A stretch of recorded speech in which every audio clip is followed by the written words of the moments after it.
L'unique. Chapitre 26. Promesse et sevrage. Canyon illusoire, des pas errants cherchent l'éclat, la vérité s'efface. Cette nuit-là, Irénée et Aimée dormirent très peu. La retrouvaille fut d'autant plus ardente qu'Aimée avait attendu longtemps ce retour de présence de son compagnon de vie, du père de ses enfants, de son amant. Elle avait souffert en silence cette distance dont un livre était responsable, cet éloignement affectif. Un père et un mari moins disponibles, distraits, peu enthousiastes devant les propositions de jeu ou de sortie des uns et des autres. Voyant bien qu'Irénée était passionnée par sa lecture, elle n'avait osé rompre le cordon virtuel qui le liait à cet Ozypie, cet adolescent de l'âge d'un de ses enfants, dont il lui évoquait les péripéties bien trop souvent à son goût. À de nombreuses reprises, lui vint la pensée de jeter subrepticement ce maudit livre à la poubelle, mais la crainte d'un traumatisme en retour avait à chaque fois retenu sa main. Ce matin-là, Irénée se réveilla de bonne humeur. Un voile noir s'était déchiré dans sa tête.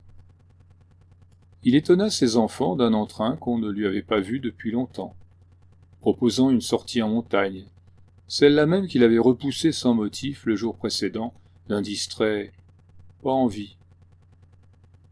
Sorti de table, il se souvint d'avoir à s'occuper des poubelles. Irénée prit ses clés, qu'il conduisit jusqu'au conteneur à l'entrée de leur impasse. Lorsqu'il ouvrit le coffre, stupéfait, il aperçut le livre, propre et net, alors qu'il l'avait jeté au milieu d'épluchures de carottes, posées à côté du sac de poubelle. Cataec, cataec, cataec, cataec. Irénée hésita un instant, puis tout en semblant ignorer ce que faisait sa main, il fourra le livre dans la poche arrière de son jean. De retour à la maison, Irénée se glissa dans la chambre et cacha le roman sous le matelas, de son côté du lit.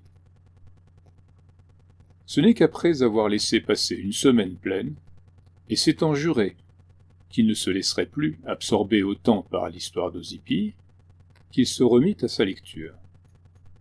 Mais il s'était fait la promesse de ne plus lire qu'un seul chapitre par jour. Quelques mois plus tard, en laissant son esprit décroché, Ozypie était parvenu à vivre presque aussi naturellement qu'avant sa rencontre avec Hal et la dématérialisation de l'univers. Il discutait plus volontiers avec son père à propos de lectures nouvelles en rapport avec l'ésotérisme, et même avec sa sœur. Mais concernant Jimmy P, c'était pour se ressourcer dans des querelles qui n'étaient violentes qu'en apparence, dont il usait à chaque fois qu'un coup de spleen l'assaillait. Il s'était également rapproché de sa mère, dont il ressentait davantage encore, depuis qu'il connaissait sa véritable nature, un besoin de tendresse. Ozypie n'avait pas osé le demander à Ali, mais il supposait que dans cette réalité construite, dissoute et reconstruite à chaque instant, ses parents, et notamment sa mère, avaient été créés, ce mot, comme il lui était douloureux, créés à l'image de ceux qui l'avaient vu naître. C'est cette pensée qui, dans ses rapports avec les personnages virtuels et son immersion dans le monde de l'illusion, lui avait permis de l'accepter. Tout cela ne se fit pas sans effort, mais Ozypie y était préparé. Et tout compte fait, il se dit que dans son existence précédente, lorsque, insouciant, il s'imaginait vivre sur une planète immense, ronde, peuplée de plus de 6 milliards d'êtres humains, environné d'un nombre incalculable d'étoiles gigantesques, une grande partie de tout cela n'était que du on-dit, des connaissances transmises, jamais vraiment conscientisées. Il agissait en cela comme ce chanteur dont il appréciait encore l'humour froid et acide dans ses paroles. J'y pense et puis j'oublie, c'est la vie, c'est la vie. Autrefois, Ozipi était peu conscient de l'espace réel, de l'existence des autres. Seule sa propre vie avait eu, comme dans un lointain passé pour tous les autres êtres humains, de la vraie réalité pour lui. Le reste, il l'admettait, alors, plus qu'il ne le percevait. Ainsi, l'effort qu'il avait à faire consistait à se reconditionner en humain normal. Cet être d'ordinaire assez insensible, plus ou moins indifférent à ce qui l'environne, avec une conscience aiguë surtout de sa petite personne, le reste étant dans un vague brouillard et se précisant au gré des utilités et des désirs. Civium, civium, civium. Comme au temps de son insouciance passée, il lui suffisait de rester à la surface des choses, de ne pas trop penser et percevoir en profondeur. Mais alors que cette attitude lui était autrefois parfaitement naturelle, un énorme travail sur lui-même était désormais nécessaire pour y parvenir et s'y maintenir. Des années s'écoulèrent, au cours desquelles Ozipi élargit le mode d'emploi qu'il possédait jusqu'alors de la vie. Au propre comme au figuré, il ouvrait toutes les portes qui se présentaient devant lui. Depuis qu'il avait compris que tout ce contre quoi les conseils de ses parents l'avaient jusqu'alors mis en garde ne comportaient, en fait, que peu de risques pour lui, puisque Hal se chargeait de tout. Il pouvait n'avoir peur de rien. De temps à autre, lorsque pris par l'action, au cours d'une escalade ou d'une course en hors-bord, il avait un peu oublié son statut d'unique, il lui arrivait d'être effrayé, mais cela n'était que passager. Cette crainte même, comme dans un cauchemar où l'excès d'émotion réveille le dormeur, le rappelait au monde réel, celui du quasi-néant, qui était désormais le sien. Alors, dans de telles situations, il lui arrivait de lâcher toute prise et de se laisser choir dans le vide. À Hal de trouver un moyen de justifier son sauvetage miraculeux. Il avait décidé, puisque le monde était si petit, qu'il se devait d'en élargir le plus possible les apparences. C'est ainsi qu'il commença à parcourir la terre avec ses parents.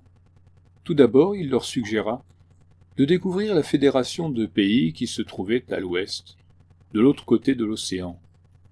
Ainsi voyagèrent-ils à travers cette patrie du gigantisme, si paradoxal lorsqu'Ozipi pensait à la taille réelle de l'univers qui le contenait.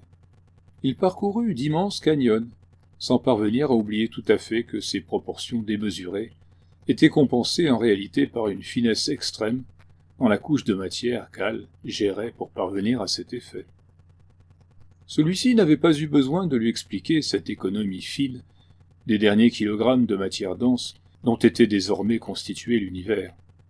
Ozipi avait compris seul la façon dont l'ordinateur parvenait à gérer au mieux autant les environnements lointains, où les lois de la perspective permettaient tous les trucages, que les proches, nécessitant davantage de précision et de détails.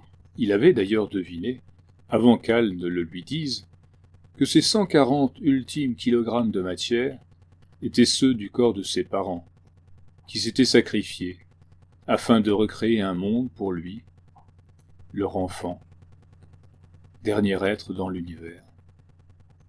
Désormais, il lui fallait impérativement oublier les lois du maître des horloges et de la matière. Son esprit devait abandonner autant que possible cette connaissance, afin de retrouver le paradis auquel l'avaient destiné ses parents. C'est ainsi qu'au fil des jours, en s'immergeant dans cet univers d'illusions, Ozipi apprit à savourer chaque instant de ces faux paysages, à s'émerveiller des couleurs éclatantes, des sons enjoués et des sourires de ses parents, des frasques de sa sœur, même s'il savait au fond de lui qu'ils n'étaient que des ombres projetées par une réalité désincarnée. Il s'efforçait de vivre dans ce moment présent, se persuadant que, tant que l'illusion perdurait, la magie de son existence restait intacte. Et même si parfois, au détour d'un chemin, une pensée fugace venait troubler ses certitudes. Il choisissait d'ignorer cette voix intérieure qui lui murmurait la vérité, préférant s'accrocher aux facettes scintillantes de cette vie que, malgré tout, il avait décidé d'embrasser. Civium, civium, civium. L'ultime apport à cette vie d'apparence, Ouzipi avait longtemps hésité à l'y intégrer. Éonie. Il ne manquait plus qu'Éonie pour retrouver un peu de ce bonheur qu'il avait entrevu, de cet amour naissant dont il n'avait pu retenir qu'un frôlement de la peau et des lèvres. Le manque était trop grand, le désir trop intense. Ouzipi finit par s'y résoudre. Et c'est ainsi qu'Éonie finit par devenir le 5e membre de la famille d'Ouzipi, la sienne ayant disparu fort à propos dans un accident d'avion. Irénée était ravie d'avoir repris sa lecture, et rassurée sur le sort des protagonistes de son roman, en particulier d'Ouzipi et d'Éonie, mais totalement insensible à la disparition brutale des parents de celle-ci, si content qu'il en oublia la promesse faite à lui-même et poursuivit sa lecture, après s'être persuadé que ce devait être Aimée, la responsable de l'extraction de son roman de la poubelle. Elle avait dû être prise de remords pour les reproches faits à son époux, peut-être même de mauvaises pensées concernant ce livre, qui sait, l'idée de le faire disparaître. De cette pensée, Irénée voulut laisser une trace dans son carnet embarqué. Ce fut « Rendez-nous, 2 brins de lumière que la musique éclaire, 2 gouttes d'amour tout au fond d'une cour, que s'envole la joie. »